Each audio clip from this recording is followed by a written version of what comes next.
UKLO 1 year masters. No IELTS required up to 5 years visa. High visa success rate.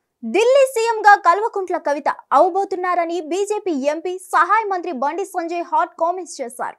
Parade మైదానంలో యువకులతో కలిసి కాసేపు cricket ఆడిన BJP MP సహాయ మంత్రి బండి సంజయ్ అనంతరం కేజ్రీవాల్ రాజీనామాపై స్పందించారు. తెలంగాణ రాష్ట్రంలో ఖాళీగా ఉన్న కేసీఆర్ కుటుంబాన్ని అక్కడ ముఖ్యమంత్రి చేసిన చెయ్యొచ్చంటూ సెటైర్లు పేల్చారు బీజేపీ ఎంపీ సహాయ మంత్రి బండి సంజయ్.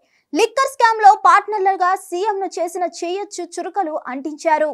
నిజాం పాలనలో రజాకర్ల దళం తెలంగాణ ప్రజలను ఊచకోత కోసింది, మహిళలను భయపెట్టి బతుకమ్మ ఆడించిందని ఆగ్రహించారు. పరకాల, బైరాన్పల్లి, గుండ్రాంపల్లిలో వందల మందిని బలి తీసుకుందని మండిపడ్డారు. అలాంటి రజాకర్ల దళం పార్టీగా ఏర్పడితే ఆ పార్టీ వారసుడైన ఓవైసీని సీఎం పొగడటం వెనుక ఉద్దేశమే ఉంది. జై పాలిస్తాన్, జై పాకిస్తాన్ అనేటోళ్లకు వత్తాసు పలకడం అంటే కాంగ్రెస్ దుర్మార్గాలకు పరాకాష్ట అన్నారు. మరిన్ని అప్డేట్స్ కోసం stay tuned to hit TV. Hit TV app ని డౌన్లోడ్ చేసుకోండి. ఇందులో short news, live news, entertainment movies అన్ని అవైలబుల్ గా ఉన్నాయి. Please download Hit TV app. Hit TV app. Hit TV app ని ఫ్రీగా డౌన్లోడ్ చేసుకోండి.